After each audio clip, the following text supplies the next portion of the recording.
अभिनंदन मित्रांनो, MSFच्या नवीन मुलांना ज्यांना ट्रेनिंगला जाणार आहेत त्यांना 5,000 रुपये एक्स्ट्राचा दणका मिळणार आहे. कसा?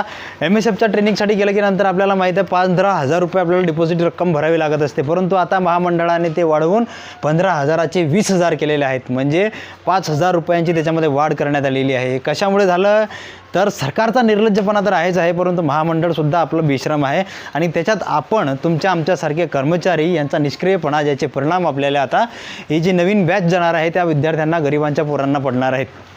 नमस्कार, मी राजेश तुम्हा सर्वांचं पुन्हा एकदा स्वागत करतो राजेश वानखडे ऑफिशियल आपल्या यूट्यूब चॅनलवरती. चॅनलवर जर का नवीन असाल तर चॅनलला सबस्क्राईब करा, या व्हिडिओला लाईक करा आणि हा व्हिडिओ जास्तीत जास्त तुमच्या मित्रांपर्यंत शेअर करण्याचा प्रयत्न करा. कारण आजच्या या व्हिडिओमध्ये मी सरकारची थोडीफार कान टोचण्याचा, तुमची कान उघडणी करण्याचा प्रयत्न करणार आहे. ठीक आहे. आणि तुमचं या आजच्या व्हिडिओबद्दल काही मत असतील तर ते कमेंट बॉक्समध्ये विचारायला घाबरू नका, कारण तुम्ही छत्रपती शिवाजी महाराजांचे मावळे आहात, डॉक्टर आंबेडकरांचे भीमसैनिक आहात. कमेंट करायला घाबरू नका, भिवू नका कोणाला कशाला. नोकरी जाणार नाही आहे तुमची, टेन्शन घ्यायचं नाही आहे. एवढं काय होतं माहिती आहे का, MSF कर्मचारीमध्ये MSFमध्ये आपलं सिलेक्शन झालं की नाही तर त्याच्यानंतर आपल्याला ट्रेनिंग सेंटरमध्ये गेलं की आपल्याला 15,000 रुपयांची डिपॉझिट रक्कम भरावी लागायची. अगोदर जेव्हा आपल्या 73च्या अगोदरच्या ज्या बॅचेस ट्रेनिंगला गेल्या होत्या त्यांना डिपॉझिट रक्कम 15,000 रुपये भरावी लागायची. त्याच्यातली नॉन रिफंडेबल रक्कम होती 10,000 रुपये. म्हणजे हे या 15,000तले 10,000 रुपये आपल्याला परत भेटत नव्हते. त्याच्यानंतर 15 रिफंडेबल जे होते 5,000 होते. म्हणजे त्या 15,000तले 5,000 रुपये 11 महिन्यांची ड्युटी, म्हणजे 11 महिन्यांचा कंत्राट कालावधी पूर्ण केल्याच्या नंतर हे 5,000 रुपये आपल्याला वापस भेटत होते. परंतु आता काय झालं, सरकार महामंडळानं काय केलं की आता जे डिपॉझिट रक्कम 15,000 रुपये भरायची होती ते केली वाढवून 20,000 रुपये. म्हणजे याच्यामध्ये इकट्ठ्या 5,000 रुपये वाढवले. ठीक आहे. आणि त्याच्यानंतर नॉन रिफंडेबल आहे, जे म्हणजे याच्यातले या 20,000तले 15,000 रुपये आपल्याला वापस भेटतील नाही. भेटणार किती वापस? 5,000 रुपये. ते 5,000 वापस कधी भेटतील? 11 महिन्यांची ड्युटी खतम झाल्याच्या नंतर, म्हणजे 11 महिन्यांचा एक कंत्राट कालावधी पूर्ण केल्याच्या नंतर आपल्याला हे 5,000 रुपये वापस भेटणार आहेत. परंतु सरकारनं MSFनं हे MSF महामंडळानं हे 5,000 रुपयाची वाढ अचानक कशासाठी केली माहीत आहे का? इराणचं आणि अमेरिकेचं झालं युद्ध. त्या युद्धाचे परिणाम झाले भारतातल्या महागाईवर. भारतात वाढली महागाई, आणि महागाई फक्त भारतातल्या लोकल मार्केटमध्ये नाही वाढली कुठे माहीत आहे का? MSFच्या ट्रेनिंग सेंटरमध्ये. कारण तुम्ही MSFच्या ट्रेनिंगला जाणार म्हणजे तुम्ही त्याचा काय करणार? खायला चालले ना, ट्रेनिंग थोडी करणार आहे तुम्ही तिथं जासाल खायला तुम्हाला तेल लागेल, गॅस लागेल, आणखीन काय इतरत्र खर्च पाणी लागेल. तर त्याचा महागाई वाढली. महागाई फक्त MSFच्या ट्रेनिंग सेंटरमध्येच वाढली. कारण इराणमधून जे आता तेल गॅस वगैरे ते एक्सपोर्ट होणार आहे, इम्पोर्ट होणार आहे, ते डायरेक्ट इराणमधून एक्सपोर्ट झालं की MSFच्या ट्रेनिंग सेंटरमध्ये इम्पोर्ट होणार आहे.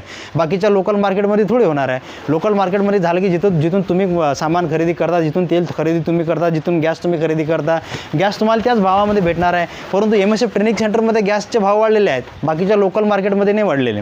ठीक आहे ना. परंतु हे वाढवण्याचं कारण काय केलं तर इराण अमेरिकेच्या युद्धामुळे भारतामध्ये महागाई वाढली. महागाई कुठं वाढली? फक्त ट्रेनिंग सेंटरमध्ये. MSFमध्ये जॉईनिंग झाले, ट्रेनिंगच्या MSFमध्ये सिलेक्शन झाल्याच्या नंतर पोरांच्या मायबापाले लेकरा आपले कुठेतरी लागलं कोणातरी नोकरीला याचा हरीक होते. परंतु त्या मायबापाला बिचारायला हे माहीत नसते की हे 15,000 रुपये 20,000 रुपये डिपॉझिट बी भरावं लागते.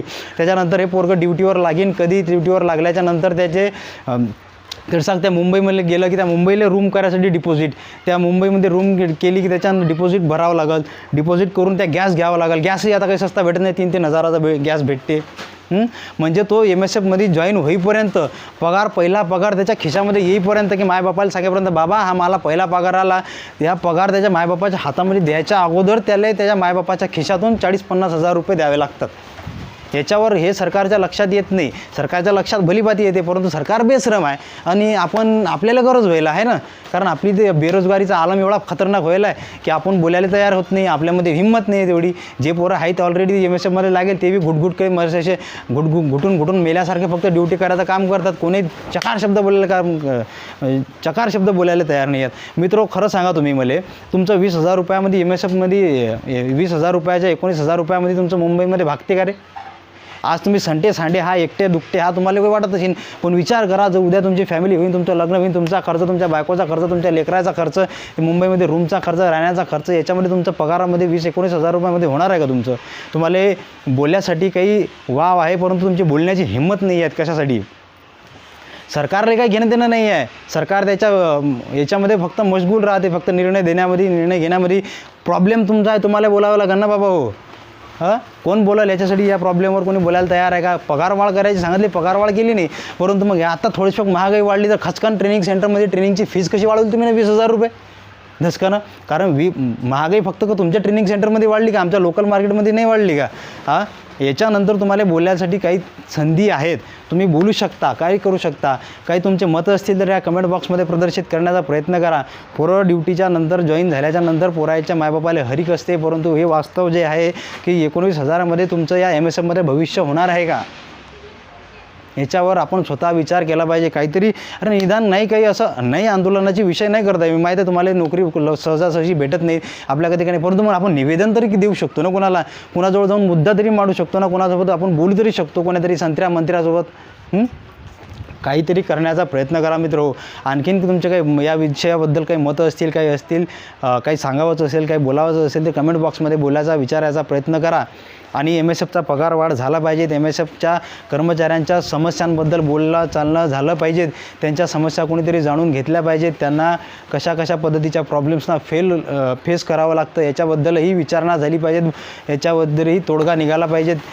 पगार वाढ झाली पाहिजेत की नाही पाहिजे त्याच्याबद्दल तुम्हाला पण काय वाटतं कमेंट बॉक्समध्ये विचारण्याचा प्रयत्न करा. आणि हा व्हिडिओ जास्तीत जास्त तुमच्या मित्रांपर्यंत, तुमच्या MSF कर्मचाऱ्यांपर्यंत शेअर करण्याचा प्रयत्न करा. जाऊ द्या ना तिकडे महामंडळामध्ये गेलं तर गेलं, काय फरक पडते? माझी नोकरी गेली ती मला काही घेऊन देणार नाही. मी टेन्शन घेत नाही, भेट नाही कोणाले. माझ्या हातामध्ये जोर आहे, मी खाऊन घेईन ना, मातकामावर जाईन. परंतु हा मुद्द्यावर कोणीतरी बोललं पाहिजेत. कोणीतरी बोलायला तयार नाही का? कोण नाही, मी बोलतो, बोला काहीतरी काय असेल तर. व्हिडिओ लाईक करा, चॅनलला सबस्क्राईब करा. आणि काहीतरी कुठंतरी एका पॉईंटमध्ये येण्याचं असेल तर त्या संदर्भात मी सुद्धा विचार करतो. एखाद्या ठिकाणी ग्रुप बनवण्याचा प्रयत्न करूया.